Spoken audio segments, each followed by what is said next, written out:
Don't forget to enter for a chance to win our $10,000 Dream Room Makeover, the 30th anniversary celebration, going on now at Belfort Furniture.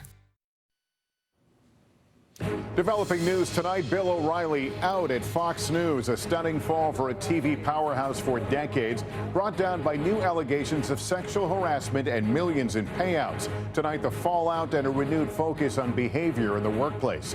Disgraced NFL star suicide. Convicted killer Aaron Hernandez found hanging in his prison cell. His lawyer raising questions. A startling warning on Iran. The Trump administration escalating the war of words, saying Iran could follow the same path as North Korea. Saving on health care, an increasingly popular way families are saving money tax-free on medical, dental, even prescriptions. And Girl Scout pride, what makes this troops bond so powerful.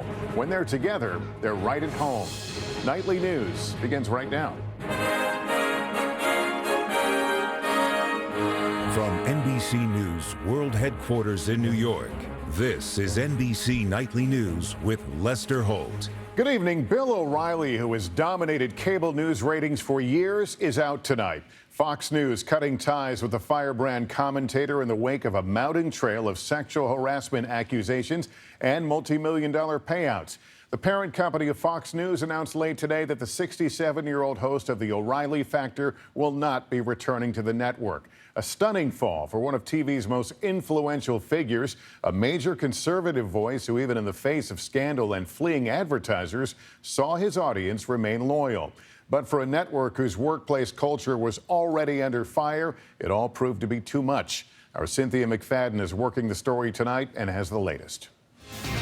Caution, you are about to enter the no spin zone. The no spin zone is no more.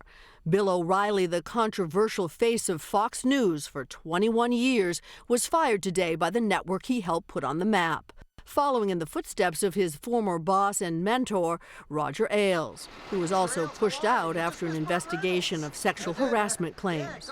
O'Reilly was at the Vatican today for what he says was a long-planned holiday with his family. But even a handshake with Pope Francis didn't save him. 21st Century Fox today issuing the following statement. After a thorough and careful review of the allegations, the company and Bill O'Reilly have agreed that Bill O'Reilly will not be returning to the Fox News channel. Gabriel Sherman has reported about Fox News for the past several years. Without question, this is a new era. Bill O'Reilly was the fixture of the network, the public face of the network. The path to O'Reilly's ouster began 2 weeks ago with a New York Times investigation revealing that 5 women, including guests and employees of his show, had been paid $13 million in settlements involving sexual harassment claims against him over the years. Fox hired an outside law firm to investigate. Reaction was swift. Over 50 of the network's advertisers fled the show. Fire Bill O'Reilly! The Fox News headquarters were picketed, and leaflets like these were handed out. But the decision was complicated. Again, thanks for watching us tonight. I'm Bill O'Reilly. His audience is incredibly loyal. During the sexual harassment scandal, his ratings have in fact gone up. Inside Fox News this afternoon, staff was stunned to hear of O'Reilly's firing, especially as the network's bosses seemed to praise him as they pushed him out the door. By rating standards, Bill O'Reilly is one of the most accomplished TV personalities in the history of cable news. In fact, his success by any measure is indisputable. There's a generational split at Fox News. Sources say that the younger generations want to move Fox News into a more modern era where these kind of allegations are not tolerated. Late today, Bill O'Reilly issued a statement saying he wishes only the best for Fox, while alleging he did nothing wrong. Quote, "It is tremendously disheartening," wrote O'Reilly, "that we part ways due to completely unfounded claims." Lester? All right, Cynthia, thank you. And the ousting of Bill O'Reilly from Fox News is bringing a renewed focus to sexual harassment in the workplace. The problem is hardly a new one, but have Americans' attitudes toward this hot-button issue changed over the years and decades? NBC's Ann Thompson has more for us tonight. 26 years after Anita Hill ignited a national conversation on sexual harassment, I took that to mean we ought to have sex. the man she accused, Clarence Thomas, This is a circus. is now the second longest serving justice on the U.S. Supreme Court. Donald Trump, who said this in 2005 during an Access Hollywood taping, grab him by the is president. 2 weeks ago, he defended his friend Bill O'Reilly against sexual harassment claims. And O'Reilly, before he went on vacation, The O'Reilly Factor's on. saw his ratings go up after the new accusations were revealed. What does this tell us about how America perceives the issue of sexual harassment in 2017? Rich and famous men get away with a lot, including sexual harassment, and we have to stop that. And I think we just did in some respects. Nancy Erica Smith represented Gretchen Carlson in her sexual harassment suit against former Fox News CEO Roger Ailes. Women can have hope now that we've had enough. A Red Book reader survey finds in 40 years little has changed. In 1976, 92% of women said sexual harassment was a problem. Now it's 99%. 92% then said they received unwanted attention at work. Today, 80% say they've experienced sexual harassment on the job. And while more women now say reporting would make it stop, it's only 40% of them. While some may see today's events as another watershed moment for working women, sexual harassment persists, a workplace issue that doesn't seem to impact the ballot box or the remote control. Ann Thompson, NBC News, New York. We turn now to the shocking discovery inside a prison cell in Massachusetts. Disgraced NFL star Aaron Hernandez, a convicted killer, behind bars for life. His body found hanging from a bed sheet in what officials say is a suicide. Hernandez had just been acquitted in a second shooting incident and was set to appeal the first case. As NBC's Miguel Almaguer reports tonight, his lawyer is raising questions about his death. His body was discovered at 3 a.m. Prison officials say Aaron Hernandez hanged himself from a bed sheet tied to a window inside his single-unit maximum security cell. Guards believe Hernandez tried to jam his cell door from the inside. The former Patriots superstar was serving a life sentence for murder, but his attorneys were appealing, alluding in a statement, this was no suicide, determined to find the truth surrounding his untimely death. It's very hard for me to accept the fact that he may have committed suicide. Not guilty. Just 5 days ago, Hernandez was acquitted in a deadly 2012 Boston shooting, wiping back tears as the victim's family also wept. Guilty of murder in the first degree. Hernandez had already been convicted in the 2013 execution of friend Odin Lloyd. The 27-year-old seemed to have it all. A Super Bowl touchdown, a $40 million contract, a rising superstar. Now, in the wake of his death, his attorneys will ask his 2015 conviction be vacated, his record wiped clean. If someone dies before their appeals are exhausted, then the case reverts back to its original status. So that is the only reason why Aaron Hernandez will be viewed as an innocent man. For Aaron Hernandez, a meteoric rise to stardom, one only matched by his disturbing and shocking demise. Tonight, officials here at the prison say no suicide note was found inside his cell. Of course, this all happens on a day when his former teammates were at the White House to celebrate their Super Bowl victory. Hernandez's family hopes that his NFL pension now goes to his daughter. Lester. All right, Miguel Almaguer, thank you. The Trump administration appears to be raising the stakes with regard to Iran tonight. Late today, Secretary of State Rex Tillerson issued a stark warning that Iran continues to represent a major global threat, and he characterized the Iran nuclear deal struck during the last administration as a failure, as President Trump considers whether to break it. We get more from NBC's Andrea Mitchell. Tonight, Secretary of State Rex Tillerson denouncing the Obama administration's landmark nuclear deal and declaring that Iran is a threat to the U.S. and the world. An unchecked Iran has the potential to travel the same path as North Korea and take the world along with it. The nuclear deal, a longtime target of President Trump. The Iran deal made by the previous administration is one of the worst deals I have ever witnessed, and I've witnessed some beauties.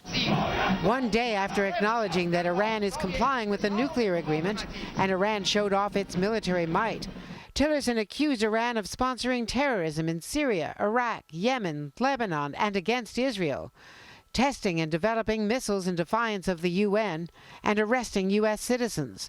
The Obama White House sanctioned Iran for those abuses, but with 5 other world powers decided the nuclear deal was still worth doing. To tear up the Iran deal, in my view, would mean that we would be giving Iran a license to go and get a nuclear weapon. Tonight, Tillerson rejected that. If you break out of that deal, won't that send a signal to North Korea and other rogue nations that the U.S. can't be trusted to keep its end of the bargain? We buy them off for a short period of time, and then someone has to deal with it later. We just don't see that that's a prudent way to be dealing with Iran. But critics are warning tonight that the Trump administration's harder line right now, a month before Iran's presidential elections, could lead to Iran having an even more radical regime. Lester? Andrea Mitchell at the State Department tonight. Thanks, Andrea. Turning to the crisis unfolding on another international front, North Korea. Secretary of Defense James Mattis today offering further explanation after it was revealed that a U.S. aircraft carrier, which the administration said was heading toward North Korea, was instead sailing in the opposite direction at the time. NBC's Hans Nichols is traveling with Secretary Mattis in the Middle East. Tonight, Defense Secretary Jim Mattis overseas in cleanup mode, downplaying that confusion about the location of the aircraft carrier USS Carl Vinson. We don't generally give out ship schedules in advance, but I didn't want to play a game either and say we were not changing a schedule when in fact we had. Confusion from public pronouncements that the ship was heading to North Korea as a show of force against Kim Jong-un, when in fact it was heading towards Australia, including comments from Mattis. She's just on her way up there because that's where we thought it was most prudent to have her at this time. Even President Trump. We are sending an armada, very powerful. Privately, Pentagon officials telling NBC News that they could have done a better job explaining to the White House when the USS Vinson would be heading to Korea, which was not until this week. The White House on defense tonight. The president said that we have an armada going towards the peninsula. That's a fact. It happened. It is happening, rather. But the confusion unnerving for allies like South Korea. Our allies see a situation like this, and they have to question our fundamental organizational competence as well as our intent and determination. While the Vinson is still thousands of miles away, NBC News has obtained access to a secret-level naval log that shows over a dozen ships and submarines constantly operating within range of North Korea. Tonight, Pentagon officials saying that in the future, they will err on the side of caution and share less information publicly about ship locations, repeating that old wartime maxim, loose lips sink ships. Lester? Hans Nichols tonight. Thank you. The U.S. Supreme Court today took up one of the most important cases in decades on the separation of church and state. The question, can states refuse to give money to churches even when it's for something that doesn't involve worship? We get details from our justice correspondent, Pete Williams. When Trinity Lutheran Church in Columbia, Missouri heard about a program for resurfacing playgrounds using rubber from scrap tires, it applied for a state grant at the preschool it runs.